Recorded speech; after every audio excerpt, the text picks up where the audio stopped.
Yung kape mo, malamig na. Bakit parang nangangarap ka pa rin ng gising dyan? Masaya lang po ako ngayon. Sa palagay ko, nahanap ko ng tamang lalaki para sa akin. Sana nga si Harvey na talaga ang lalaking makakasama mo sa habang buhay. Wala akong hangad kundi ang mapabuti ka. Alam ko naman po yun, Chang. Hey, ang mabuti pa magtimpla ka na lang ng bagong kape. Ugali mo na talaga ang palamigin tapos hindi naman iinumin ka agad. Aalis po ba kayo? Nakabihis kasi kayo eh. O di ba mag-aanak ako ng kasal ngayon? Ako kaya, kailan kaya yayayain ni Harvey ng kasal? Malay mo naman, sa mga susunod na araw magsabi na siya sa'yo. Pareho naman kayong nasa tamang edad na. Posible kaya yun, Chang, nayayain na niya ako magpakasal kahit ilang buwan pa lang kami? Oo naman, kung sigurado na ba siya sa'yo Mula nang naging kami, wala naman kaming pinagtatalunan. Welcome naman siya dito sa bahay natin. At ganun din ako sa kanila kahit ilang beses ko palang nakikita ang pamilya niya. Lahat nga po ng kamag-anak niya friend ko na sa Facebook. Yun naman pala. Di wala na kayong problema pagdating sa pamilya niya. Dapat siguro ipakilala mo si Harvey sa mga magulang mo. Ang problema naman po, may sari-sarili ng pamilya ang mga magulang ko. Paano ko po ipapakilala si Harvey? Sa akin nga, wala na silang oras. Subukan mo pa rin silang tawagan. Maganda kasi yung may basbas ng mga magulang ang isang relasyon. Aminado kung tsismosa. Mapa-office, mapakapitbahay at mapakamag-anak. Numero 1 rin ako sa pagiging tsismosa sa lugar namin. Dahil sa ugali kong to, muntik na akong makasira ng pamilya. Hello, Miss Gwen. Mapagpalang araw sa inyo at sa lahat ng mga taga-subaybay ng inyong channel. Tawagin niyo na lamang akong Iris. 26 years old at taga-Dapitan. Ang karanasan na ibabahagi ko, ako mismo ang bida. Sana magsilbing aral ang kwento ko sa mga katulad ko na mahilig magkalat ng tsismis sa ibang tao. Bakit ang tagal mo? Marami bang pila sa bakery ni Mang Tupe? Sumaga pa po kasi ako ng tsismis, Chang. Sabi na nga ba tsismis na naman ang inatupag mo. Kakaiba po ito, Chang. Daig mo pa ako Ako na merong tindahan wala man lang magkwento sa akin. Paano kasi? Ang sungit nyo lagi. Paano kayo dadayuhin ng mga marites dito sa atin? Ayoko naman kasi na tinatambayan ang harap ng tindahan ko. Baka malasin pa ang negosyo ko. Kaya huwag kayong magtaka kung wala kayong alam na kaganapan sa lugar natin. Ano ba yung nalaman mo? Yung asawa pala ni Mang Tupe at yung panadero niya na galing sa malayong lugar, may relasyon. Ha? Yung tinutukoy mo ba yung chinito na matangkad at maputi? Wala na pong iba. Hindi nga po kapanipaniwala na papatol siya sa gurang. Totoo ba yan? Baka naman gawa-gawa lang yun ng mga tsismosa dito sa atin. Ikaw Iris Kapag ikaw na dawit-dawit dyan… Totoo nga po yun, Chang. Mismong si Aling Sonia na pinsan ni Mang Tupe ang nagkwento. Isa rin namang tsismosa yung si Sonia Kahit ka mag-anak ka chinichismis sa ibang tao. Eto pa, Chang. Matagal na palang kinukupitan ng dalawang bakery. Kaya pala kanina, ang konti ng mga nakadisplay na tinapay, siguro naubusan na ng pambili ng harina si Mang Tupe. Saan na ngayon si Sonia at yung lalaki? Yung lalaki po, bigla na lang daw nawala. Baka tumakas na at si Aling Sonia nasa kanila pa rin. Hindi lang lumalabas ng bahay. Ang kapal nga ng mukha, nasisikmura pa niyang makasama sa iisang bubong ang asawa pagkatapos ng ginawa niya. Nako, buhay naman nila yon. Mabuti pang wag na tayong makialam. Wag mo na lang din ikwento sa ibang tao para hindi na humaba, Opo, Chang. Hindi ko naman ugaling magkalat ng baho ng ibang tao. Lumaki ako sa broken family. Niloko kasi ng tatay ko ang nanay ko nung maliit pa lang ako kaya naghiwalay sila. Sa huli, mas pinili ng ama ko ang kabit niya. Kinailangan nun magtrabaho ng nanay ko kaya naiwan ako sa pangangalaga ni Tia Felisa. Matandang dalaga ang tiyahin ko na ate ni nanay. Nasa grade 6 na ako noon nang mag-asawa muli ang aking ina.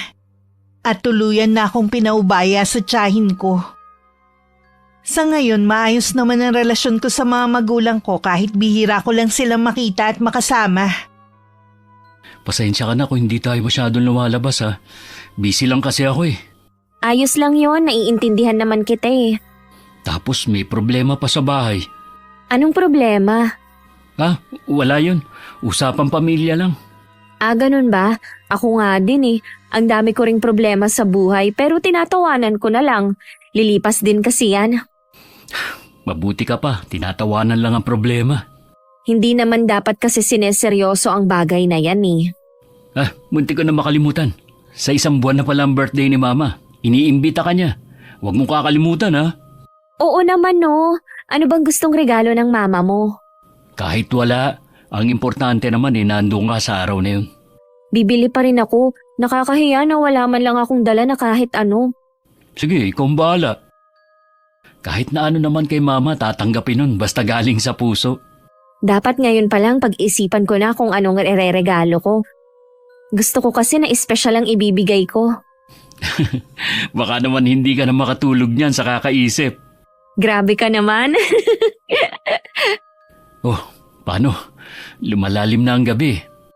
Ihatid na kita sa inyo. Baka nag-aalala ng Tia Felisa mo sa'yo. Ang bilis talaga ng oras. Sana sa susunod hindi ka na ganun ka-busy para nakakadalaw ka na ulit sa bahay. Huwag kang mag-alala.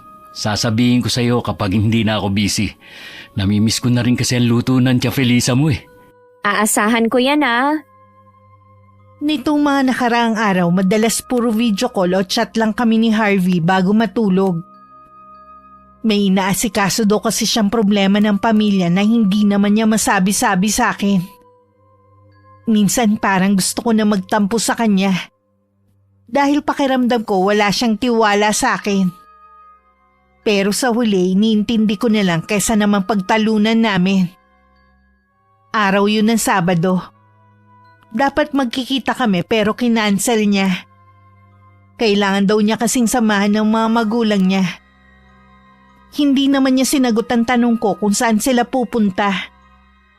Nilibang ko na lang ang sarili ko sa pag-scroll sa Facebook.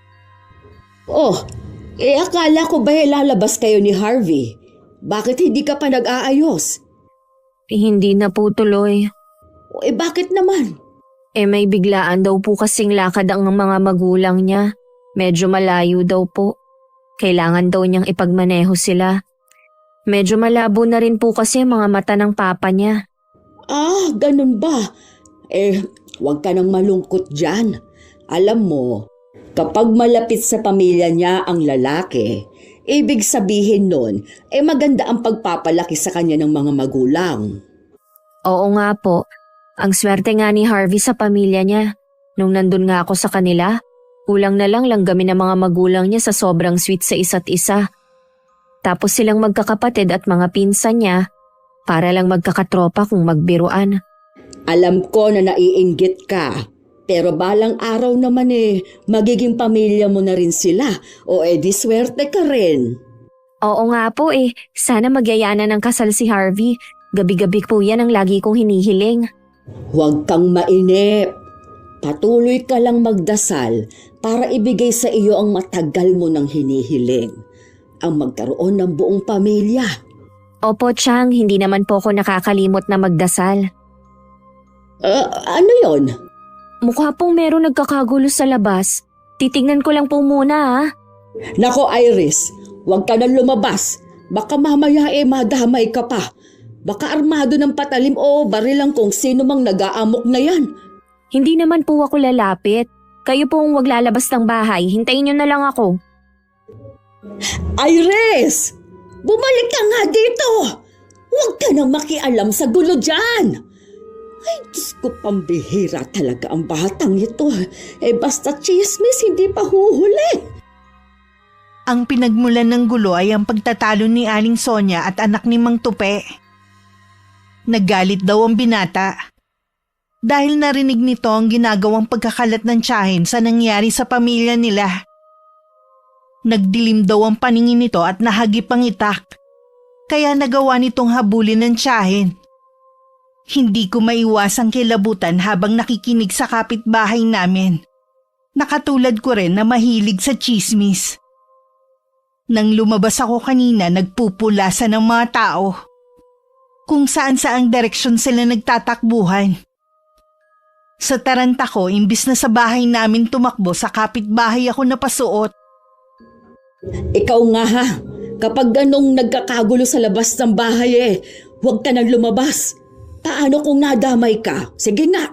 Hindi naman po ako ang target ni Mike, kundi ang tiyahin niya. Kahit na. Sabi mo nga, nagdilim na ang paningin niya kaya hinabol ng taga si Sonia. Kumusta na kaya ang babaeng yun? May nakakita daw na may sugat sa balikat. Okay na po siguro si Aling Sonia, naisugod naman agad siya sa ospital eh. Si Mike ang nagtatago ngayon. Binigyan pa niya talaga ng problema ang mga magulang niya. Dapat naman kasi hindi na ipinagsabi yun ni Sonia sa ibang tao. Kasiraan yun ng pamilya nila eh. Hindi pa rin po sapat na dahilan yun para pagtangkaan niyang patayin ang tiyahin niya. Oo, nandoon na tayo. Pero may kasalanan din si Sonia. Kaya ikaw, Iris ha, tigil-tigilan mo ng pakikipagtsismisan mo. Baka yun pa ang ikapahamak mo. Hindi naman po ako nagkakalat ng hindi totoo eh. Hindi ka ba talaga marunong sabihan ha? Yun na nga lang po ang libangan ko eh. Pagbabawalan niyo pa ako. Wala namang masama kung makikipagkwentuhan ka. Basta't huwag na lang pag-usapan o siraan ang ibang tao. Sige na nga po, huwag na kayong magalit. Lumipas ang ilang araw. Pagka-uwi ko galing trabaho, sinalubong ako ng masamang balita ng tiyahin ko. Patay na raw si Aling Sonia. Habang nasa ospital daw, inatake to sa puso. Nakaramdam naman ako ng panlulumo sa narinig ko. Ang matandang babae kasi ang katandem ko pagdating sa tsismisan. Nalungkot din ako sa biglaang pagkamatay niya. At galit naman sa taong gumawa ng masama sa kanya.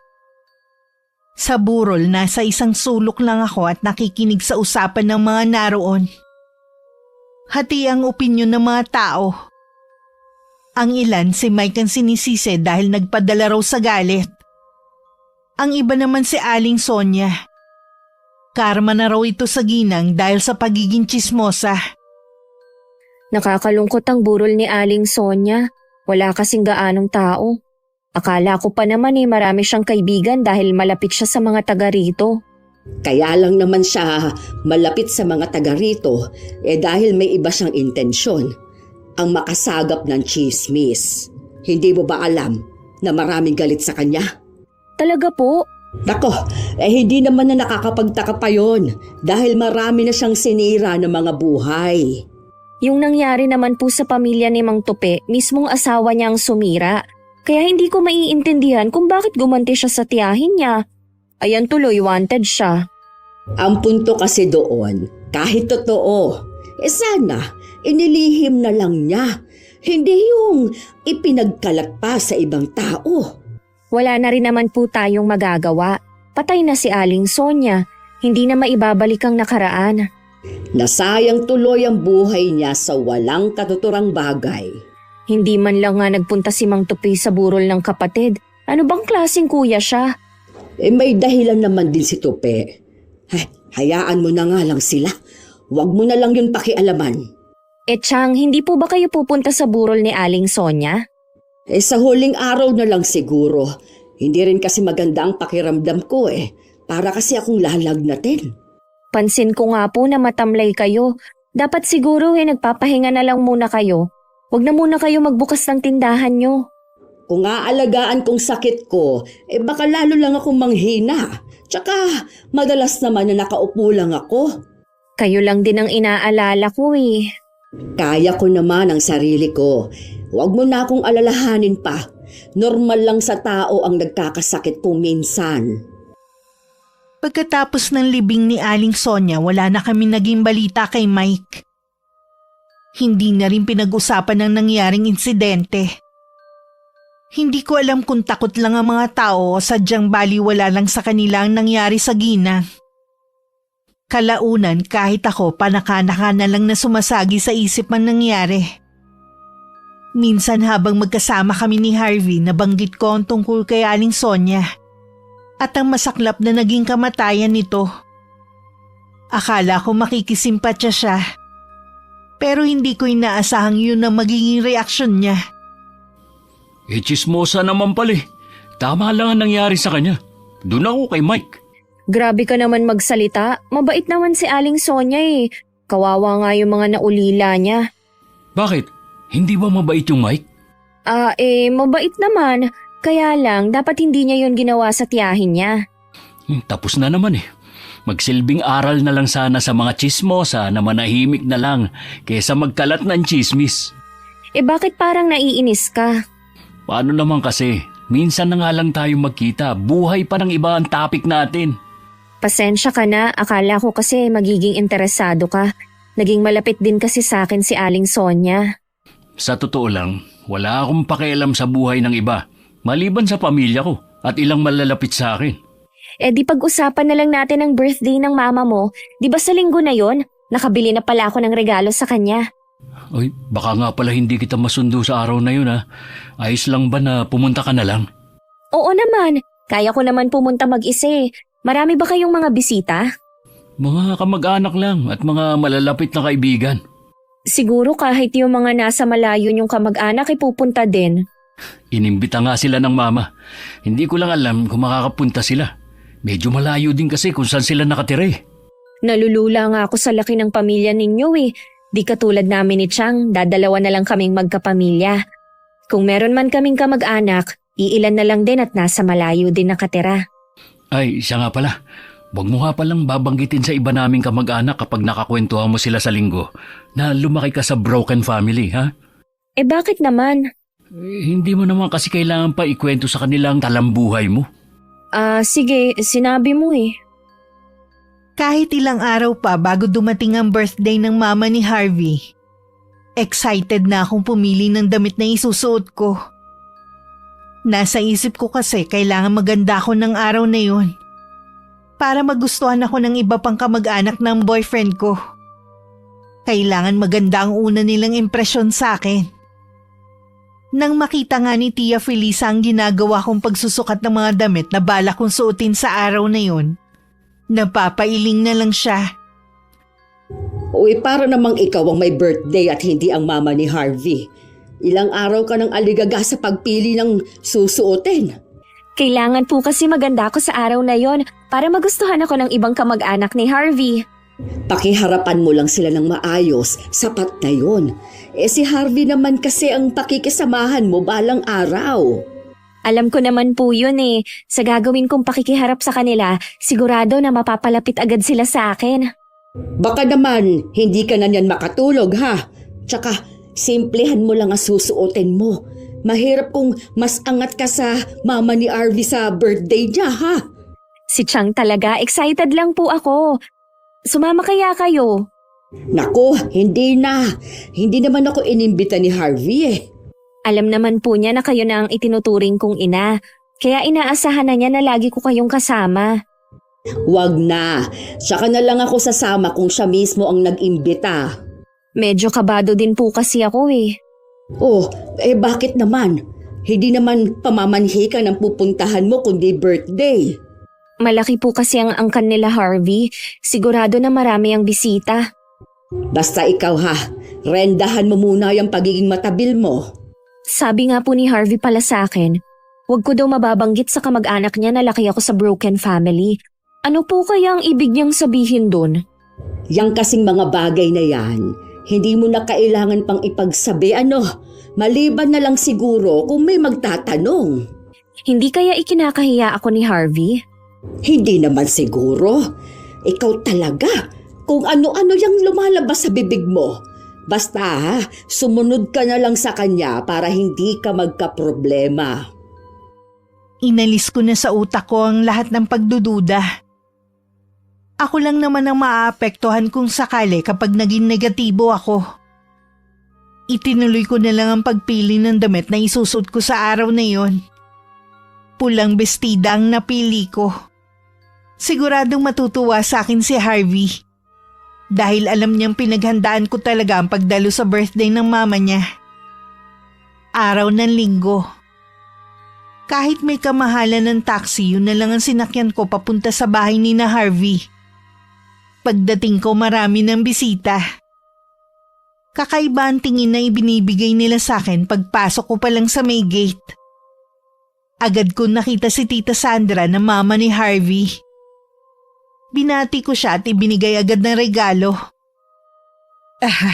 Salamat Iha, nag-abala ka pa talaga. Napakaganda naman ng suot mo. Pareho pa tayong nakapula. Oo nga po no, para tuloy birthday ko na rin. Sigurado po na magugustuhan niyo ang regalo ko. Mahal po yan. Kahit nga wala kang dala, ayos lang naman.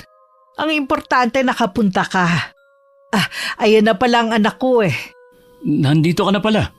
Oh, bakit ganyan ang suot mo?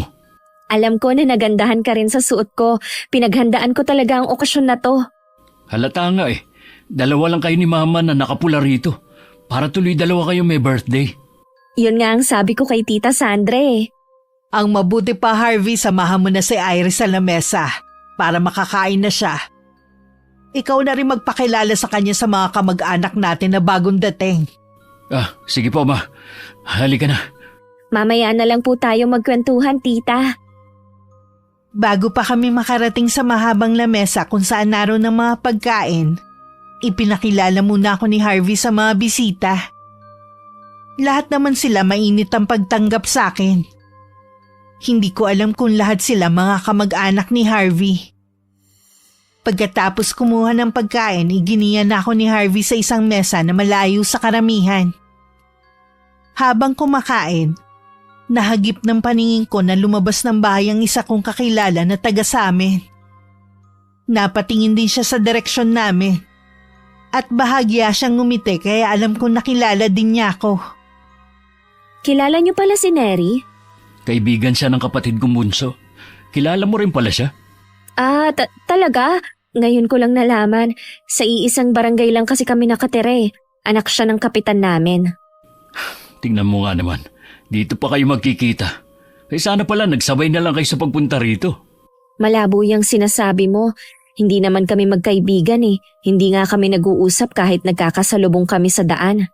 Baka pagkatapos nito maging malapit na kayo sa isa't isa. Mabait naman si Neri eh. Lagi kasi siyang sinasama ni Faye dito sa bahay. Hindi lang talaga kayo nagkikita. Matagal na ba silang magkaibigan ng kapatid mo? Oo, mula pa nung nasa college sila. Matagal na nga. Sa pagkakaalam ko, magkasing edad lang kami ni Neri eh. Pareho kaming 25 years old na. Maiba nga pala ako.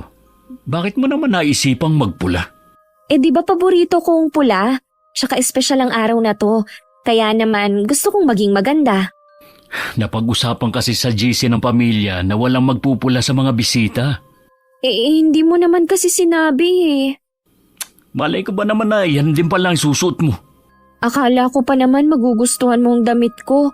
Ang tagal ko kayang namili ng isusuot para sa araw na to. Kahit nakapambahay ka pang pumunta, ayos lang. Ang mahalaga naman kay Mama makarating ka. Bigla tuloy bumigat ang pakiramdam ko. Hindi ko na rin malunok ang kinakain ko. Kitang-kita kasi sa mukha ni Harvey ang inis. Ilang sandali lang siya sa tabi ko. May dumating kasing mga bisita at inasikaso muna niya. Hindi na rin niya ako binalikan. Parang nakalimutan na niyang nandun din ako. Mabuti na lang nilapitan ako ng mga pinsan niya. Dahil makwento na padaldal na din ako. Nang magtanong sila sa trabaho at pamilya ko, nakalimutan ko na ang bilin sa akin ni Harvey. Malapit nang dumilim nun at konti na lang ang mga bisita. Sila siguro yung mga galing pa ng malayong probinsya at makikitulog sa bahay ni na Harvey. Nagpaalam na rin ako kay Tita Sandra at sa iba pang naroon. Akala ko ihahatid ako ni Harvey. Kaya nagulat ako nang sabihin niya na nagpatawag na siya ng taxi. Akala ko pa naman ihahatid mo ko sa amin. Kita mo namang napapagod na ang tao eh. At saka maaga pa naman. Mag-chat ka na lang sa akin kapag nakauwi ka na. Napansin ko nga pala, nandito pa si Neri. Hindi pa ba siya uuwi? Baka dito na naman siya patulugin ng kapatid ko. Madalas ba siyang makitulog dito sa inyo? Oo, kahit nung nag-aaral pa sila ng kapatid ko. Mabuti pa siya ilang beses nang nakatulog dito sa inyo. Huwag mo sabihin naiinggit ka. Alam mo naman na hindi kita pwedeng patulugin dito sa amin. Malaking gulo pag nagkataon. Kahit naman yayain mo ko, hindi naman ako papayag, no? Alam ko naman ang limitasyon ko bilang babae at marunong akong mahiya. Kahit nga sa mga kaibigan ko noon hindi ako nakikitulog. May sarili naman akong bahay, bakit ako mga abala sa ibang tao? Iba naman si Neri. Para na kasi siyang kapamilya dahil sa tagal nila magkaibigan ni Faye. Ako ba'y hindi pa ba parte ng pamilya mo? Ano bang lasing tanong yan? Iimbitahan ka ba ni Mama kung iba ang turing niya sa'yo? Kita mo naman, iilan lang yung mga kaibigan. Halos kamag-anak namin ang narito. Ibig lang sabihin yan, espesyal ka, kaya ka nandito. Pakiramdam ko kasi mas espesyal si Neri. Nakikipagkompetensya ka pa talaga ha? Magkaiba naman kayong dalawa eh. Kaibigan lang siya ng kapatid ko, samantalang ikaw, girlfriend ko. Kasama ba siya sa GC ng pamilya nyo? Oo, isinama siya ng kapatid ko. Magkaiba nga kami. Siya kasali sa GC nyo. Ako na girlfriend mo, hindi. Nung ginawa yung GC namin, sinali na siya agad ni Faye. Hindi pa tayo magkakilala nun. Huwag ka na malungkot. Sasali na lang kita. Talaga? Oo. Ito na pala yung taxi. Ingat ka sa pag-uwi ha. Masaya naman ako umuwi dahil sa wakas makakasali na ako sa GC ng pamilya ni Harvey. Matagal ko na kasing gustong makasama. Para mas lalo kong maramdaman na parte na ako ng pamilya nila. Habang pauwi nga, hindi mabura-bura ang ngiti ko sa labi. Pagdating, gising pa si Tia Felisa. Nangumusta lang siya at saka nagsara na ng tindahan niya. Bago ako mahiga nagchat pa ako kay Harvey. Pero wala itong sagot kahit naka-online naman. Kinabukasan maaga kong gumising para pumasok sa trabaho. Hanggang nung hapon hinihintay ko na tawagan ako o i-chat ni Harvey pero wala itong paramdam. Nakalimutan na rin yata nito ang sinabi na isasali ako sa GC ng pamilya nila. Kinabukasan pa ulit siya nagparamdam at nagkita na lang kami malapit sa pinapasukan kong trabaho. Pasensya ka na. Busy talaga ako ngayon eh. Ayos lang, naiintindihan naman kita. Siya nga pala, akala ko ba'y isasama mo ako sa GC ninyo? Kahapon ko pa kasi hinihintay na i-add mo ko eh. Ay, baka hindi na muna. Bakit naman? Baka kasi doon ka pa magdadaldal eh. Akala mo siguro hindi ko alam na kwinento mo na sa buong angkan namin ang talambuhay mo. Di ba sinabihan na kita na huwag mo na lang babanggitin sa kanila na lumaki ka sa broken family? Madaldal din kasi mga pinsan mo kaya napakwento na rin ako. Gusto mo talaga na pinapahiya ang sarili mo eh, no? Paanong pinapahiya? Totoo naman kasi lahat ng sinasabi ko. Hindi lang naman akong lumaki sa broken family ah. Dapat kasi sinasarili mo na lang ang mga ganun. Meron ba silang sinasabi na hindi maganda sa akin? Huwag mo nang lang alamin kung ano sinasabi nila sa'yo. Hindi na namamahalaga yun eh. Pasensya ka na. Huwag kang mag-alala. Sa susunod magiging maingat na ako. Hindi lang yun. Tigilan mo na nga ang pagiging tsismosa mo. Ha? Hindi kita maintindihan. Kaya pala hindi kayo malapit ni Neri eh. Dahil kilala ka sa pagiging tsismosa sa lugar nyo. Umiiwas daw talaga siya sa'yo. Kapal naman niya para sabihin yun. Kami lang naman ang kapatid kong pinagsabihan niya. Sinabihan ko lang sila na huwag ipapaalam kay na Mama. Ayoko kasing magbagong pagtingin nila sa'yo. Sa paraan ng pananalita mo, parang kinakahiya mo ko. Kung kinakahiya kita, di sana hindi ka na nakapunta sa bahay namin. Mabuti pa uuwi na ako. Oo, bakit parang ikaw pa yata ang galit? Hindi ako galit, nagtatampo lang ako. Sasakayan na lang kita ihatid ah. Kailangan ko rin kasing umuwi na maaga ngayon eh. Sasamahan ko pa kasi sila Mama sa isang kamag-anak namin. Ano ba kasing inaasikaso nyo ng mga magulang mo? Saka ko na lang sasabihin. Wala ka talagang tiwala sa akin, no? Hindi naman sa ganun. Mahaba kasing paliwanagan kapag sinabi ko sa'yo ngayon. Tuluyan na ako nakaramdam ng inis kay Harvey. Pakiramdam ko kasi unti-unti na siyang lumalayo sa akin. Ramdam ko kasi yung malamig niyang pakikitungo. Parang napipilitan na lang siyang makipagkita. Bigla tuloy sumagi sa isip ko si Neri. Ewan ko ba kung bakit bigla ko na lang siyang naisip. Minabuti ko na lang na wag na munang magparamdam sa kanya. Baka sakaling maramdaman niya ang kahalagahan ko. Kapag wala akong ginagawa, pakikipagchismisan na lang ang inaatupag ko. Dahil sa kaabalahan ko sa trabaho at pagmumukmok, nahuli na ako sa mga balita sa lugar namin. Ang tagal mo na namang tumambay sa labas, ha? Nakipagkwentuhan lang naman po ako sa labas. Eh di ba't sinabi ko na sa'yo, tigilan mo ng pakikipagchismisan sa mga taga rito? Hindi magandang tingnan, lalo na at dalaga ka. Gusto ko lang naman pong libangin ang sarili ko. Oh, may problema ba kayo ni Harvey? Naiinis lang po kasi ako sa kanya. Pakiramdam ko, nagiging baliwala na ako sa kanya. Mas importante pa sa kanyang lakad nila ng mga magulang. Hindi pa naman kasi kayo mag-asawa, kaya hindi mo siya pwedeng pigilan sa kung ano ang gusto niyang gawin. Alam ko naman po yun. Kaya lang pati kasi sa GC ng pamilya nila ayaw niya akong isama. Dahil baka daw dun pa ako magdadadaldal. Bakit si Neri na kaibigan lang ng kapatid niya kasama dun? Yung anak ba ng kapitan ang tinutukoy mo? Nung birthday lang po ni Tita Sandra ko nalaman na kaibigan pala niya ang bunsong kapatid ni Harvey. Sa totoo lang, hindi ko gusto ang babaeng yon kahit noon pa. Kung gaano kasi kabait at kalapit sa tao ang ama niya, kabaliktaran naman niya. Mula pa pala nung nag-aaral sila ni Faye, nakikitulog na siya sa bahay nila. Bago pa kami nagkaroon ng relasyon ni Harvey, malapit na siya sa pamilya nito. At ito pa siyang ha, ikwento ba naman sa magkapatid na kilala akong tsismosa sa lugar natin? Uy, bakit naman kailangan pa niyang sabihin yun? Hindi na lang siya nanahimik. Dahil sa sinabi niya, nagbago tuloy ang isip ni Harvey na isali ako sa GC nila. Ay, wag mo nang ipilit kung ayaw ni Harvey.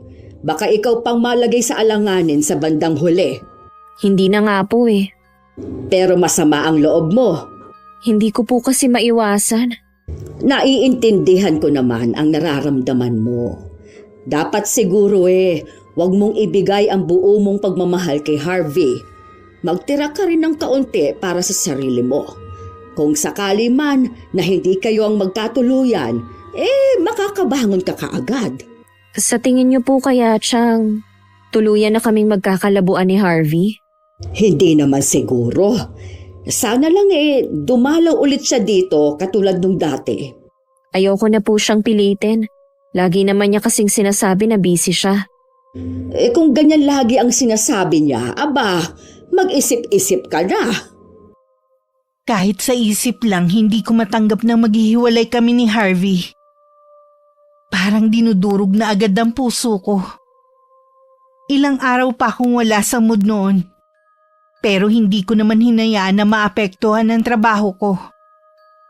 Napagbalingan ko nga lang ang ibang tao. Kaliwat kanan ng pakikipagchismisan ko. Pati si Neri, kinuwento ko na rin sa inis ko sa kanya. Ipinagkalat ko na hindi na marunong mahiya at may sarili namang bahay nakikitulog pa. Nang mga panahon na yun, wala na akong pakialam kung makarating man sa kanya ang lahat. Pag-uwi ko ng hapon, nadatnan ko si Harvey sa bahay. Sandali ako na estatwa sa kinatatayuan ko. Hindi ako makapaniwalang nandun siya. Pagkatapos mabigyan siya ng maiinom ni Tia Felisa, nagpaalam siyang sa tindahan muna. Nakakagulat naman ang pagbisita mo. Alam ko kasi na nagtatampo ka pa rin sa akin. Kaya naisipan ko na lang na puntahan ka rito. Gusto ko lang nabigyan ka ng oras. Sabi mo kasi lagi kang busy. Kaya dumistansya muna ako sa inyo. Ayoko lang na makaabala. Kahit kailan, hindi ka abala sa akin. Pasensya ka na talaga kung nawalan ako ng panahon sa'yo nitong mga nakaraang araw. Pangako, babawi ako sa'yo. Tapos na ba yung problema na sinasabi mo? Hindi pa Pero hayaan na lang natin. Pinaubaya ko na naman sa mga magulang ko ang bagay na yun. Inumin mo na yung juice mo, tsaka dito ka na rin maghapunan. Yun nga ang plano ko eh, kaya nagdala ako ng ulam natin. Alam mo, ang saya ko ngayon. Nawala lahat ng alalahanin ko dahil nandito ka na. Sa isang iglap nawala lahat ng pagtatampo ko kay Harvey. Maging ang pagdududang baka hindi naman siya sigurado sa relasyon namin. Nang araw ding yun, isinali niya ako sa GC nila. Mas lalo ko naramdaman na mahalaga ako sa kanya at parte na talaga ako ng pamilya niya. Madalas din akong dumadalaw sa kanila. Ang naaabutan ko lang madalas sa bahay nila ay ang mga magulang ni Harvey. Mainit naman lagi ang pagtanggap nila sa akin. Dumating na nga yung pagkakataon na mama at papa na rin ang tawag ko sa kanila. Isa lang ang napapansin ko tuwing naroon ako.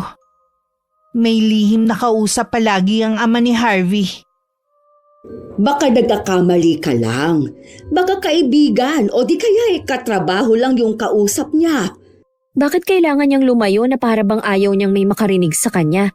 Tsaka po matagal na pong walang trabaho ang ama ni Harvey kaya imposible na katrabaho niya yun. Ano ba kasi ang iniisip mo? Kahit po kasi matanda na ang tatay ni Harvey, matikas at gwapo pa rin. Malakas po ang kutob ko na may ibang babae siya. Ay, Diyos mio, bata ka! Wala ka namang ebidensya para sa sinasabi mo. Maghahanap po ako ng katibayan.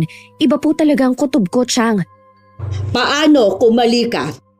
Di, napag-away mo pa ang mag-asawa. Hindi naman po agad ako magsusumbong kung wala akong matibay na katibayan eh. Ay, ang mabuti pa iha, huwag ka nang makialam. Kahit totoo man niyang naiisip mo, mabuti na rin yung umiwas ka sa gulo. Hindi ko po magagawa na basta na lang manahimik. Hindi kaya ng konsensya ko na basta na lang hayaan na lokohin si Tita Sandra. Huwag kang magpapadalos-dalos sa desisyon mo. Alalahanin mo, oras na nakagawa ka ng desisyon, hindi mo na mababawi ang resulta. Handa naman po ako. Basta gagawin ko kung ano yung sa tingin ko tama. Mula nang magkaroon ako ng hinala na baka may ibang babae ang mama ni Harvey, tuwing naroon ako, lagi ko na siyang lihim na minamatyagan. May lihim pa rin siyang kinakausap. Hindi ko lang siya malapitan dahil baka mahuli niya ako. Pasimple rin ako nagtatanong kay Harvey tungkol sa pagsasama ng mga magulang niya. Dinahilan ko na lang sa kanya na naiinggit ako sa mga yun. Dahil hindi ko nga nakasama ang mga magulang ko habang lumalaki. Sa mahigit nilang 30 years na pagsasama, bihira lang silang mag-away. Kung magkakatampuhan man, hindi na nila pinapaabot ng kinabukasan. Halos perfect pala ang pagsasama nila. Di ba nabanggit mo dati na nagtrabaho ang papa mo sa malayo? Buti hindi siya natukso sa ibang babae. Mula nung kinasal sila ng mama, hindi na nagawan tumingin sa ibang babae si papa. Talaga? Ang swerte naman pala ng mama mo. Maswerte sila sa isa't isa. Nakakainggit naman talaga ang pagsasama nila. Bihira na rin kasi ngayon ang nagtatagal ang pagsasama. Sana ganun din tayo balang araw. Oo naman, ganun pagsasama din ang pangarap ko eh. Ibig bang sabihin sigurado ka na rin na ako ang gusto mong makasama habang buhay? Oo naman, ikaw naman talagang babaeng gusto kong makasama. Kung alam mo lang kung gaano mo ako napasaya ngayon. Payag na naman kasi ang mga magulang ko kung lalagay na ako sa tahimik. Nasa hustong gulang na naman daw ako para magdesisyon. Sabihan mo lang ako kung kailan kayo mamamanhikan sa bahay Sa tingin ko handa ka na rin para mag-asawa. Oo naman hindi naman kasi kailangan pang patagalin ang pagiging magkasintahan natin kung sa simbahan din naman ang tuloy.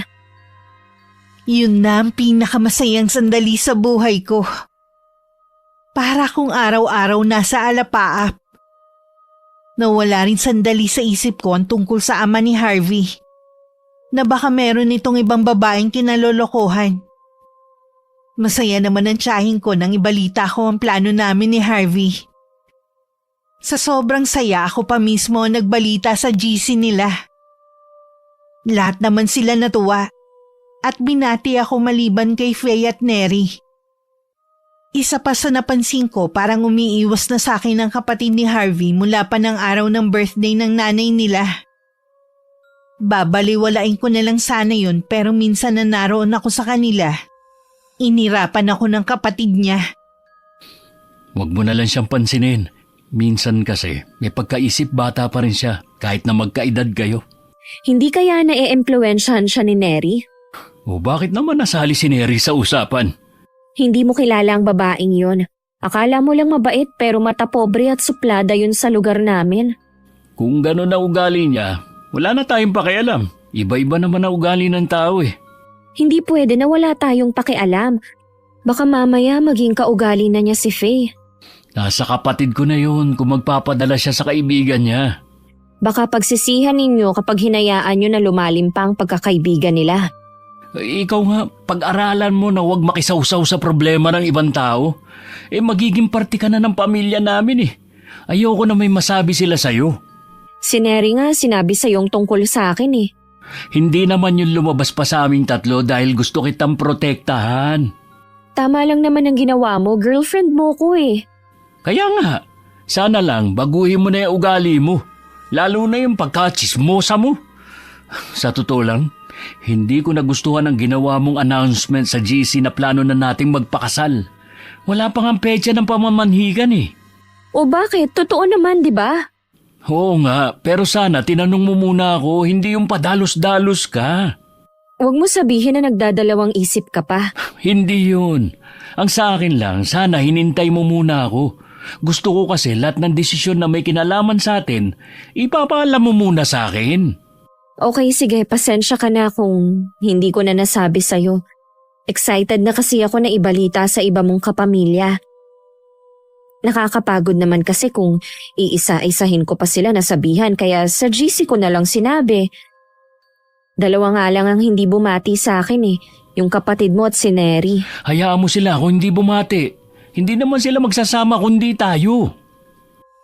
Dahil sa biglang pagbabago ng pakikitungo sa akin ni Faye, para tuloy na ilang na akong pumunta sa kanila. Sa ilang beses ko pang pagpunta doon, lagi ko rin nadadatnan sa kanila si Neri. Parang gusto kong magselos sa pagiging malapit niya sa mga magiging biyanan ko. Nasira tuloy ang araw ko. Dahil abala naman silang lahat, naisipan ko munang magpahangin sa labas. May ilang minuto na ako sa garden nang makita kong humahangos papuntang likod bahay ang ama ni Harvey. Agad ko siyang sinundan. At nagtago ako sa malaking halaman na nakalagay sa paso. Nakikiusap ako sa iyo, Nav. Huwag mo na akong pahirapan pa. Magpakita ka na kahit sa akin man lang. Kung saan-saan ka na nga namin hinanap. Huwag mong hayaan na hindi man lang tayo magkita bago ako mawala sa mundong ito. Agad kong tinakpan ng bibig ko para hindi ako makagawa ng ingay. Hindi ko na rin maalala kung paano ako nakaalis sa kinatatayuan ko at nakabalik sa loob ng bahay. Ilang sandali lang pumasok na rin ang ama ni Harvey na malaki ang pagkakangiti. Mukhang nagkaayos na sila ng kausap niya na nasisiguro kung babae niya yon. Lumapit siya sa asawa at nagpaalam na may pupuntahan lang.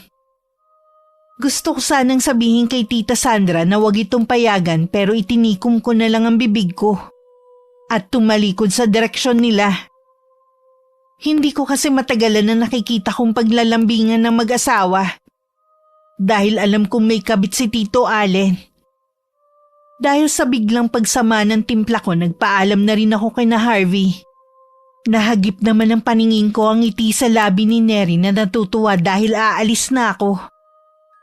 Pagdating sa bahay, sinabi ko kay Tia Felisa ang nakumpirma ko. Sabi ko na sa inyo eh, tama ako. May kabit si Tito Allen. Kung kailan namang tumanda, tsaka naman siya nagloko sa asawa niya. Ay, Malay po natin, matagal na silang may relasyon ng babaeng yun. hindi na nahiya sa mga anak. Sinabi nyo pa, kapag nakita nyo ang paglalambingan ng mag-asawa, hindi nyo iisipin na may kabit siya eh. Kulang na lang kasi langgamin sila. Aba, magaling na artista pala. Pwede na nga po siyang bigyan ng award dahil sa sobrang galing. Iniidolo pa naman siya ni Harvey. Yun pala, itinatago siyang kabit. O paano? Ano ang plano mo ngayon? Siyempre po ipapaalam ko kay Tita Sandra ang narinig ko. Alam ko na labi siyang masasaktan, pero mas okay na yun kaysa habang buhay siyang lokohin ng asawa. Tama naman na malaman niyang nagloloko ang asawa niya. Pero kailangan bang ikaw ang magsabi? Oo naman po dahil ako mismo ang nakarinig. Nag-aalala kasi ako sa'yo. Kay Harvey mo na lang kaya sabihin, tapos siya nang bahala magsabi sa mama niya. Naisip ko na nga rin po yan, kaya lang po baka pagtakpan lang niya ang ama. Problema na niya yon. Kung hahayaan niya na patuloy na lokohin ng ama niya ang kanilang ina. Ako na lang po siguro para maramdaman din ni Tita Sandra na karamay niya ako at hindi ako papayag na lokohin siya ng asawa niya. Sa gagawin ko, lalo siyang mapapalapit sa akin. Ikaw nang bahala. Kailan mo babalak sabihin? Bukas po ng umaga ipupuntahan ko si Tita Sandra sa kanila. Hindi ko na pwedeng patagalin to. Kinabukasan maaga akong gumaya kahit kulang ako sa tulog. Hindi na kasi ako makapaghintay na sabihin kay Tita Sandra ang tungkol sa asawa niya. Sana nga nandun si Tito Allen para marinig niya mismo ang sasabihin ko. Akala yata niya habang buhay niya may tatago ang sekreto niya. Hindi niya alam may manugang siyang matalas ang pakiramdam. Habang papunta sa bahay ni na Harvey, matindi ang kabang nararamdaman ko. Paulit-ulit ko rin sinasabi sa isip ko na tama lang ang gagawin ko. Masakit na masira ang isang pamilya. Pero mas masakit kasi sa akin kung itatago ko ang sekreto ni Tito Allen. Pagdating naabutan ko sa garden si Tita Sandra. Lumarawan sa kanya ang gulat na makita ko ng ganong kaaga. Hindi na rin ako nagpaligoy-ligoy pa at sinabi ko na ang sadya ko. Tita Sandra, may mahalaga po akong sadya. Huwag po sana kayong mabibigla May kabit po ang asawa niyo. Ako po mismong nakarinig na kausap niya yung babae. Hindi ko inaasahan na mahihimatay siya at nasaksihan pa ni Faye. Mabuti na lang naging maagap ako na masalo si Tita Sandra. Ipinasok namin siya sa bahay at pinahiga sa sofa. Nagkamalay naman siya agad at pinaulit pa ang mga sinabi ko. Kahit si Faye iyak nang marinig yun. Humingi din ako ng tawad dahil ako pa ang nakasaksi sa panluloko ni Tito Allen. Umuwi na rin ako ng kalmado na si Tita Sandra. Pwede bang maupo ka muna? Kanina ka pa pabalik-balik ng lakad riyan Akong nahihilo sa'yo. Kanina pa po kasi tumatawag si Harvey na pupunta. Hanggang ngayon wala pa din. Mahalay mo na traffic lang yung tao. Kamusta na kaya si Tita Sandra? Sabi mo, iniwan mo na maayos ng lagay kanina. Natakot nga po ako kanina nang mahimatay siya. Sana hindi ka maipit sa away nilang mag-asawa. Bakit naman po ako maiipit? Mabuti nga po na bunyag na ang kalokohan ni Tito Allen. Haya na yata si Harvey. Narinig ko merong tumigil ng motor sa labas. Sisilipin ko po sa may bintana. Siya na nga po. Nagbigay galang naman si Harvey sa tiyahin ko bago bumalik si Chang sa loob ng tindahan. Ramdam ko ang tensyon sa boyfriend ko ng mga sandaling yun. Lalo tuloy akong kinabahan. Kumusta ng mama mo? Hinaway niya si Papa at pinalaya sa bahay namin. Hindi man lang binigyan ng pagkakataon na magpaliwanag. Tama lang yun sa kanya. Sigurado ka ba sa narinig mo kay Papa? Oo naman, love pa nga ang tawag niya dun sa kabit niya. Nagmamakaawa siya na magpakita na kahit man lang sa kanya, na matagal na daw siyang hinahanap. Tinawag na love ni Papa ang kausap niya? Oo, matagal ko ng lihim na pinapakiramdaman ng papa mo mula nang makita ko siya na laging may kausap. Nagkahinala ako dahil lagi siyang lumalayo kapag may kakausapin sa cellphone. Aalis na ako. Kailangan ko makausap ng masinsinan ng Papa ko. Bakit mo naman siya pupuntahan? Ang kailangan ng karamay ngayon ay ang mama mo. May kailangan lang akong linawin kay Papa. Baka tama ako. Hinusgahan mo agad ang Papa ko base sa narinig mo. Malinaw ang narinig kong sabi niya sa kausap niya sa cellphone. Oo nga. Pero alam mo ba kung sino nga ba ang kausap niya? Yung kabit nga niya. Tama ka na sa kakasabi ng kabit! Walang kabit ang papa ko. Si mama lang ang minahal niya mula noon hanggang ngayon. Alam ko na nahihirapan ka rin dahil sa ginawa ng papa mo. Pero sana naman wag ka sa akin magalit. Ginawa ko lang naman ang sa tingin ko tama. Tama ba na sirain mo ang pamilya ko? Ha? Wala kang matibay na ebidensya para akusahan ng gano'n ng papa ko. Tinanggap ka namin sa pamamahay namin. Tinuring ka ang kapamilya. Tapos ito lang ang gagawin mo? Patawarin mo ko kung tingin mo sinira kong pamilya nyo. Naranasan ko rin kasi na magtaksil ang tatay ko sa nanay ko noon. Ayoko lang na maglihim sa mama mo. Hindi ko kayang itago ang sikreto ng papa mo. Saka na lang tayo mag-usap kapag malinaw na ang lahat. O sige, mag-iingat ka sa pag-uwi mo. Nang mga sumunod na araw, maraming kamag-anak ni na Harvey ang nag-message sa akin. Lahat sila iisa ang tanong. Paano ko raw nasiguro na may babae si Tito Allen? Iisa lang din ang sinabi ko sa kanila. Inulit ko lang ang sinabi ng ama ng boyfriend ko sa kausap nito. Mahigit na 1 linggo na rin mula nung huli kami nag-usap ni Harvey. Ilang beses ako nag-message sa kanya pero wala siyang reply man lang. Mali ba ang ginagawa ko? Bakit parang nakukonsensya ako? Bakit parang ako na naman ang may mali dito? Please naman, Harvey. Magparamdam ka na. Alam mong mahal na mahal kita at may plano na tayong magpakasal. Saktong 10 araw na wala pa rin paramdam si Harvey. Gustong gusto ko nang pumunta sa bahay nila. Kaya lang nauunahan naman ako ng hiya. Iba kasi ang pakiramdam ko. Baka kasi mas pinili ni Tita Sandra na makipag-ayos na lang sa asawa kaysa naman makipaghiwalay pa. Matatanda na rin naman sila para sa ganong drama. Pwede naman sila magsama sa iisang bubong na hindi na nag-uusap. Ako ang tumatao ngayon sa tindahan ni Tita Felisa dahil pumunta siya sa may barangay para kumuha ng ayuda para sa mga senior. May 2 oras din bago siya umuwi. Malaki po ba ang nakuha niyo, Chang? Sapat lang.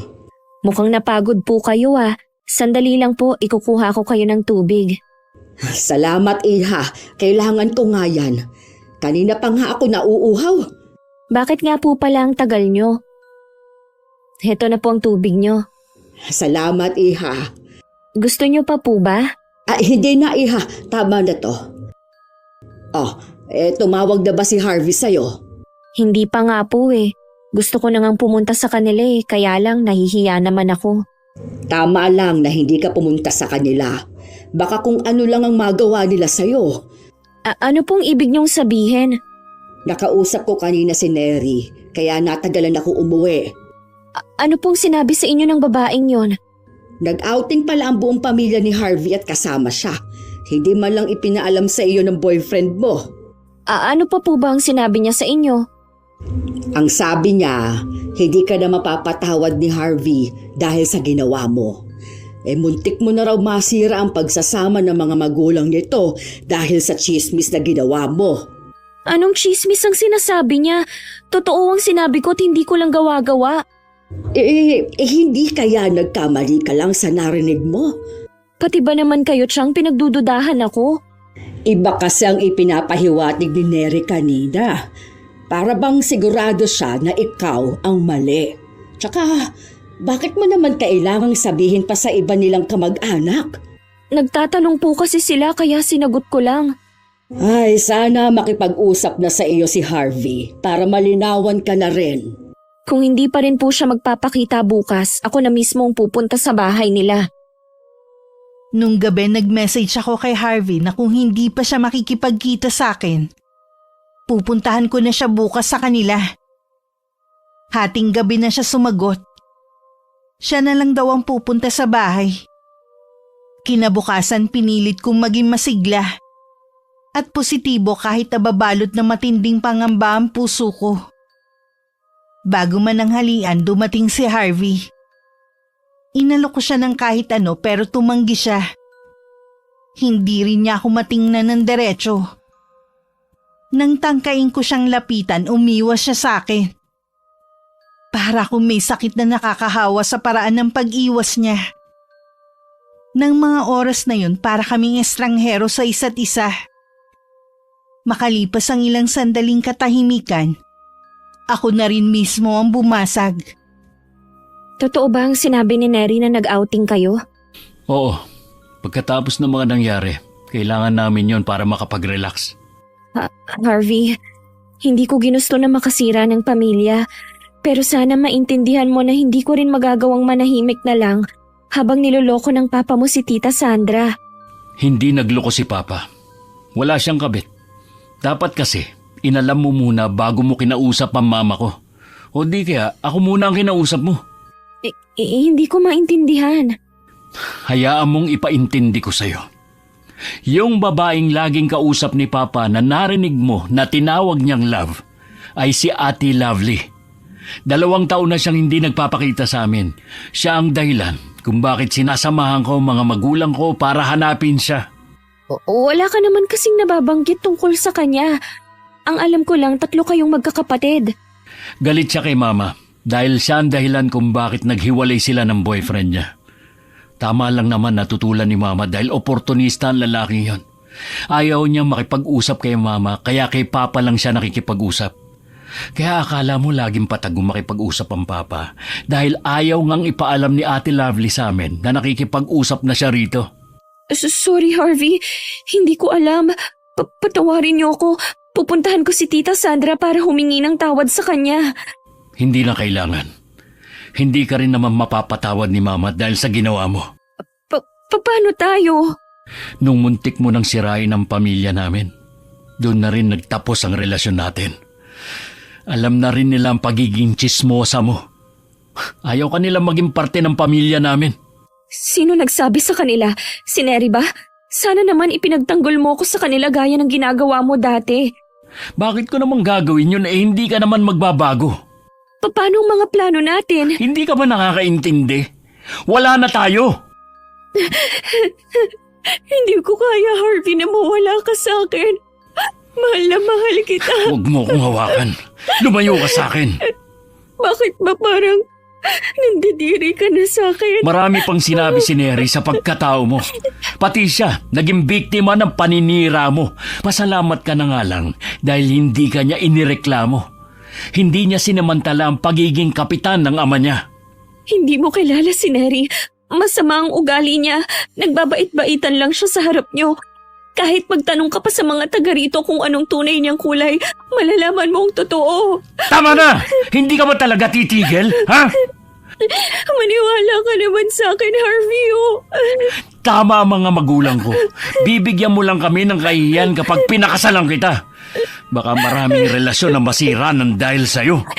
Hindi ko kayang mawala ka sa akin. Bigyan mo pa ako ng isa pang pagkakataon.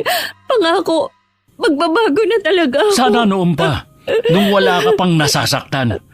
Hindi ko rin kayang talikuran ang pamilya ko para sa'yo. Kalimutan mo na ako. Ganun na lang ba kadali sa'yo ang sabihin na kalimutan na lang kita, ha? Minahal mo ba talaga ako? Bakit ang bilis mo naman isuko ang relasyon natin? Huwag mo kong sisihin sa paghihiwalay natin. Hindi naman ako nagkulang ng paalala sa'yo eh. Ikaw itong hindi marunong pakiusapan. Maawa ka naman sa akin, oh. Nasanay na ako na lagi kang nandyan. Please, Harvey, ayusin natin to. Marami pa namang lalaki dyan. Maganda ka at mabait. Sigurado marami pa magmamahal sa'yo. Harvey!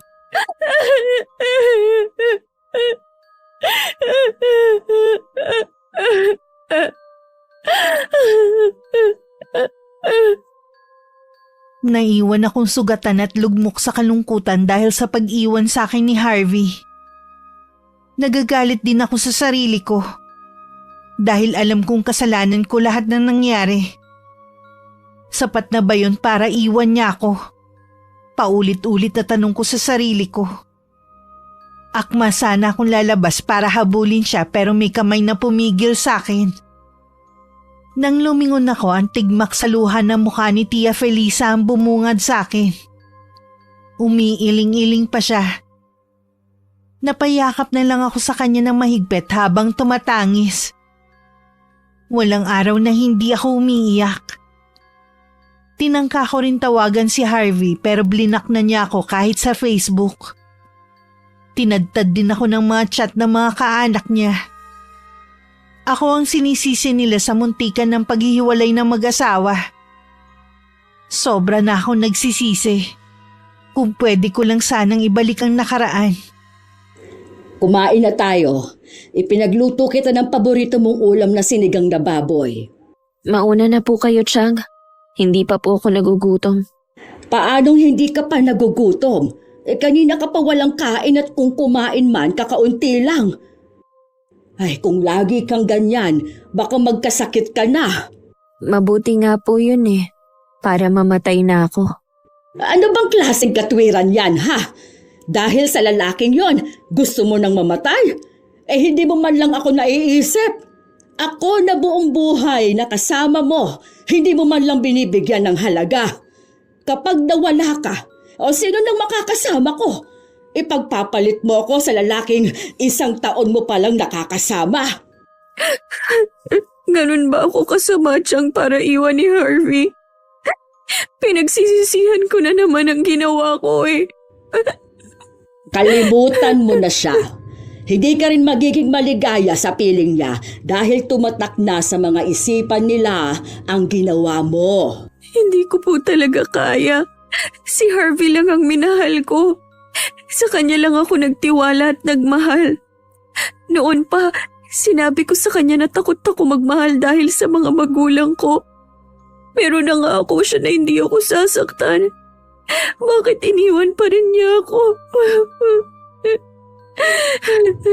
Hindi ganon kalalim ang pagmamahal niya sa'yo. Kaya ganoon na lang niya kadaling kalimutan ang mga pangako niya. Narito naman ako. Hindi kita iiwan. Ilang beses ko na yung napatunayan sa'yo. Sana hindi na lang ako nagmahal. Sana nag-focus na lang ako sa trabaho ko.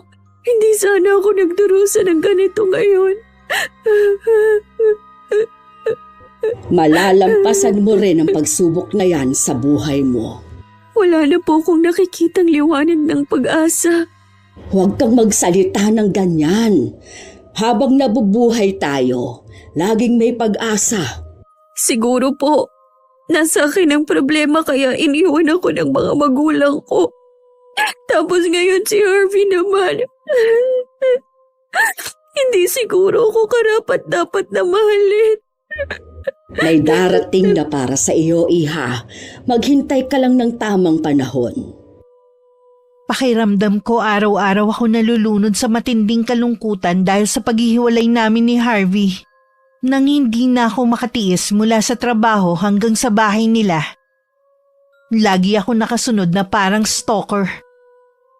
Kung gaano ako nangungulila sa kanya, palagay ko nakalimutan na niya ako. Ang bilis din niya akong ipinagpalit sa ibang babae at si Neri pa talaga. Kahit sino makakakita sa kanila, iisiping may relasyon sila. Kaya siguro ganun kabilis akong iwan. May reserba ka na pala agad. Ano bang meron siya na wala ako? Bakit, Harvey? Bakit? Tinigilan ko na rin ang pagsunod ko kay Harvey. Lalo ko lang kasing sinasaktan ang sarili ko. Nagkulong na lang ako sa loob ng bahay. Kumalat na rin kasi sa buong lugar namin ang ginawa ko. Siguradong si Neri ang may kagagawan nun. Gusto niya talaga akong ilugmok lalo sa kahihiyan. Lingid sa akin, alam na rin ni Tia Felisa ang tungkol kay na Harvey at Neri. Minsan inabangan niya ang binata para kausapin sa huling pagkakataon. Tia Felisa, kung nandito kayo para pilitin ako na makipagbalikan kay Iris, hindi na po talaga. Ayaw ko na siyang kausapin. Hindi yun ang dahilan kaya gusto kitang makausap. Kung ganun po, anong kailangan niyo sa akin? Nakausap ko si Neri. Siya bang dahilan kung bakit nanlamig kang bigla sa pamangkin ko? Labas na po kayo sa bagay na yun. Wala na kami ng pamangkin niyo. Bakit mo pa kasi niligawan at pinangakuan ng kasal si Iris kung hindi mo rin lang pala siya kayang ipaglaban hanggang sa dulo? Kasalanan naman po niya kung bakit kami naghiwalay. Alam ko na dahilan mo na lang ang nagawa niyang pagkakamali para makawala sa kanya. Kahit na totoo pa po ang sinasabi niyo, wala na rin pong pag-asa na magkaayos kami. Minahal ka ng buong puso ni Iris, pero dinurog mo lang siya. Alam mong anak na ang turing ko sa kanya. Kaya masakit sa akin na makita siyang nagdurusa ng dahil sa iyo. Sigurado makakahanap pa po siya ng lalaking magmamahal sa kanya. Sige lang, magpakasaya kayo ni Neri hanggat may pagkakataon pa. Balang araw, magbabayad kayo sa ginawa ninyo sa pamangkin ko. Pasensya na po kayo. Kailangan ko na umalis. Matatanggap ko pa kung walang pagtataksil mula sa iyo.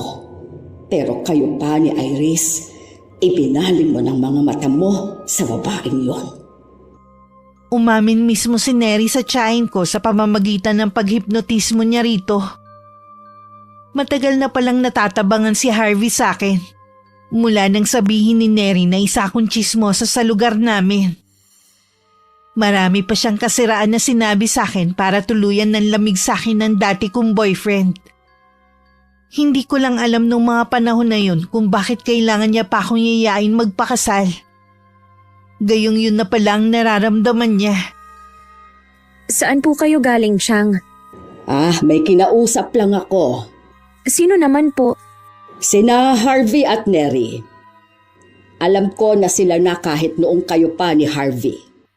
Alam niyo po? Umamin sa akin si Neri. Kung ganoon, bakit nagayaya pa siya ng kasal sa akin? Siguro, wala naman talaga siyang balak na pakasalan ka. Kalimutan mo na si Harvey. Hindi siya katulad ng inaakala mo. Isa rin siyang manloloko. Nakita ko nga po silang magkasama eh. Mas sweet pa sa kanya si Harvey kesa nung kami pa. Alam ko na umaasa ka pa rin sa lalaking yon pero malabo na kahit kaunting pag-asa. Sa mismong bibig ni Kapitan ko narinig na ikakasal na ang kanyang anak kay Harvey. Namanhikan na ang dati mong boyfriend sa kanila. Bakit ang bilis naman po? Buntis si Neri. Yon ang nakikita kong dahilan. Hindi. Bakit sa babaeng yun pa niya tinupad ang mga pangako niya sa akin? Yakapin mong lahat ng sakit na dinulot nila hanggang sa ikaw na mismo ang mamanhid sa sakit. Gusto ko silang pagbayarin. Wala silang karapatan para gawin to sa akin. Mga walang iya sila.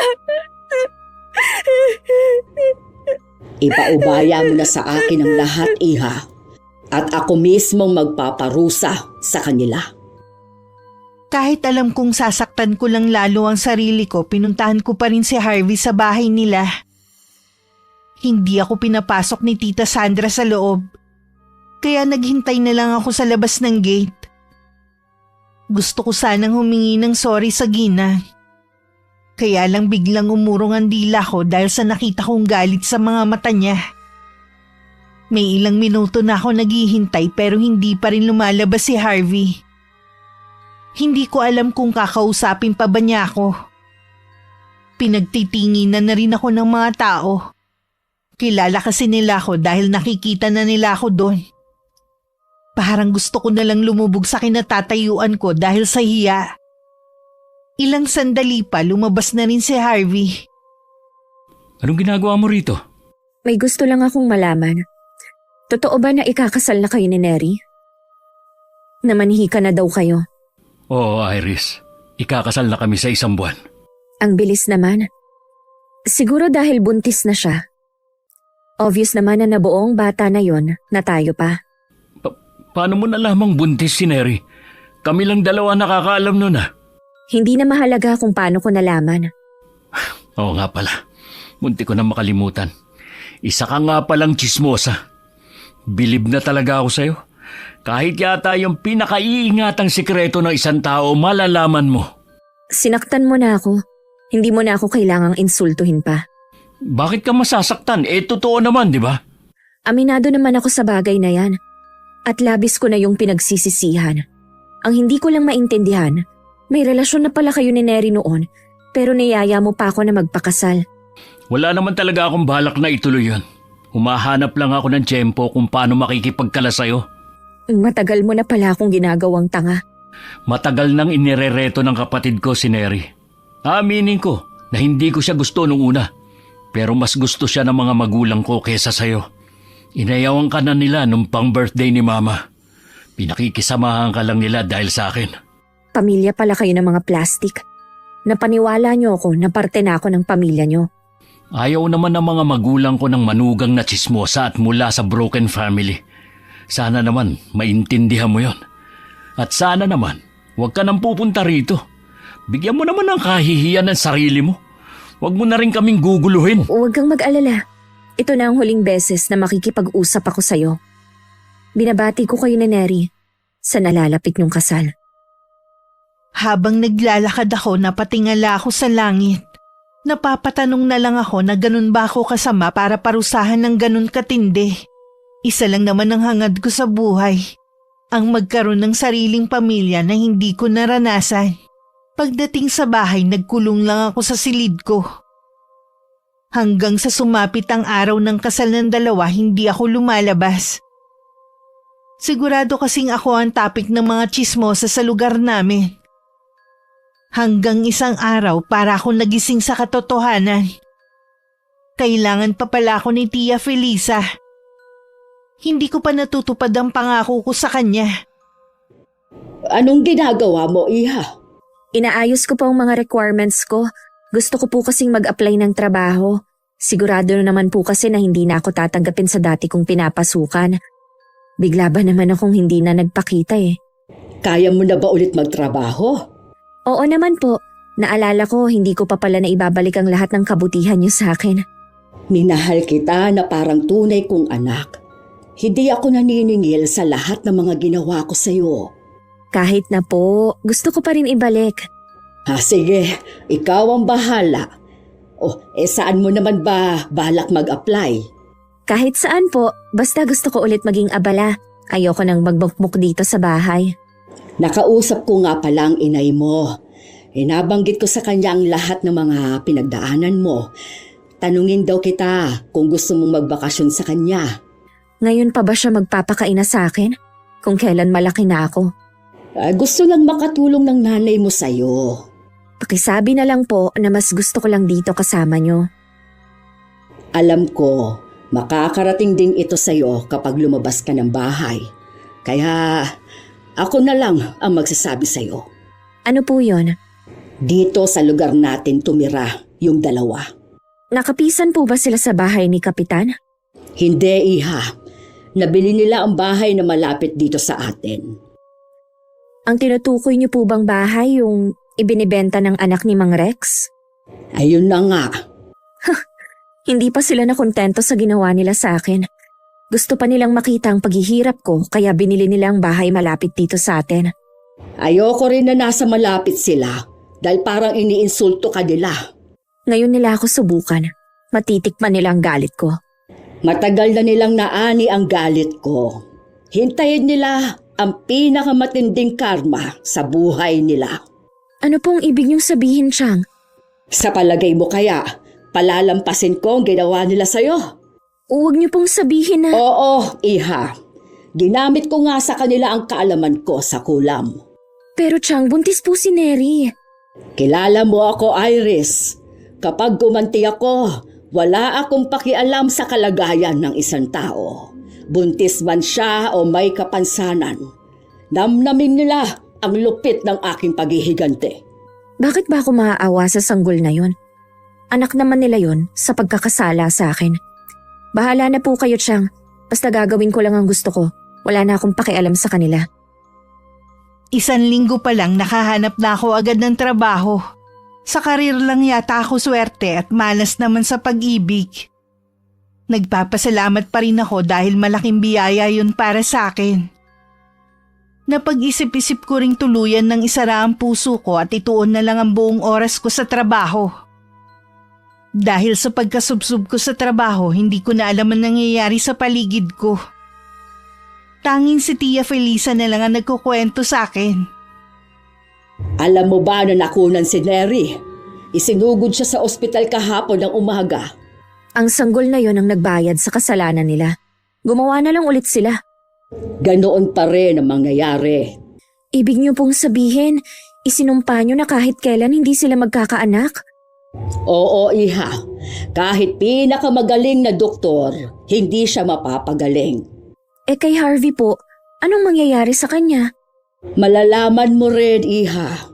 Oras na tumalab na sa kanya ang orasyon ko, habang buhay na siyang magdurusa. Mas doble kaysa sa naramdaman mo. Sa ginawa nila, namanhid na ako't hindi na makaramdam ng awa sa kanila. Tama lang na hindi ka makaramdam ng awa sa kanila. Hindi yun makakatulong sa'yo. Ipakita mo sa kanila na kahit ilang unos pang dumating ay hindi ka kayang patumbahin. Opo, Chang. Salamat po sa palaging pagpapalakas ng loob ko. Hanggat buhay ako, poprotektahan kita. Hindi ako makakapayag na may manakit pa sa'yo.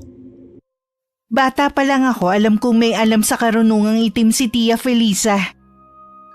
Pero kahit kailan hindi ako nakaramdam ng takot sa kanya. Dahil mula nang mapunta ako sa pudar niya, puro pagmamahal na ang natanggap ko. Alam kong masama ang ginawa niyang pagganti. Pero mas masama ang ginawa ng dalawa. Kaya tama lang sa kanila ang magdusa. Iris, ikaw nga. Hindi kita nakilala. Ganun ba kalaki ang ipinagbago ko? Sa bagay, ikaw nga ang laki rin ang ipinagbago mo. Para kang tumanda, may sakit ka ba? Hindi ko nga alam eh. Habang lumilipas sa mga araw, lalo akong nangihina. Ganitong gabi lang din ako nakakalabas. Nasusunog kasi yung balat ko sa araw. Dapat nagpapatingin ka na sa doktor. Baka kung ano na yan. Ilang beses na ako nagpa-check up eh. Pero hindi pa rin matukoy ang tunay kong sakit. Dapat kasi sa espesyalista. Mag-iipon na muna kami. Naubos na kasi ang pera namin sa pagpapagamot ko. Wala rin kaming parehong trabaho eh. Sunod-sunod na nga ang kamalasan namin. Siguro, nabalitaan mo na nakuna na naman si Neri. Nabanggit nga ni Chang. Mabuti ka pa, asensado na. Binibiyayaan talaga ang mga taong nakakaranas ng kaapihan. Alam kasi ng nasa taas na wala akong inagrabyado na tao. Kung may nagawa man akong masama sa kapwa, hindi ko yun sinasadya. Iris, alam ko na galit ka pa rin sa akin. Patawarin mo sana ako kung nasaktan kita. Hindi man ngayon, sana balang araw. Panahon na lang sigurong makakapagsabi. Oh, yan na pala ang asawa mo, sinusundo ka na. Sige maiwan na kita. Salamat sa oras na ibinigay mo. Paulit-ulit na bumabalik sa isipan ko ang itsura ni Harvey. Malayo na ang itsura niya kesa dati. Ngayon payat na siya at tuyot ang balat. Nangingitim ang mga kuko at halos maubos na ang buhok niya. Nakaramdam naman ako bigla ng awa sa kanya pero kailangan kong itago yun. Ayoko kasing madismaya sa akin si Chang na pagkatapos niya akong igante. Maaawa pa ako sa dati kong boyfriend. Chang, ano po ang sakit na ibinigay niyo kay Harvey? Kung ganon, nagkita na kayong dalawa. Opo, nagulat nga ako sa itsura niya. Sa gabi lang daw siya pwedeng lumabas dahil napapasong balat niya sa sikat ng araw. Hindi na niya masisilayan ang ganda ng umaga habang nabubuhay siya. Mabubuhay na siya sa dilim at hindi na mararanasan ang normal na buhay. Matindi po ang naging ganti niyo sa kanya maliban sa sakit niya sa katawan. Hindi na niya may enjoy ang buhay. Naaawa ka ba sa kanya? Medyo po. Sa kanilang mag-asawa. Hindi ko na mababawi ang sumpang ibinigay ko sa kanila. Maliban na lang siguro kung makakahanap sila ng mahusay na albularyo. Magpahinga na nga po tayo, Chang. Huwag na natin silang pag-usapan pa. Mabuti pa nga. Kanina pa ako inaantok eh. Pinilit kong wag nang ituon ang pansin ko kay Harvey.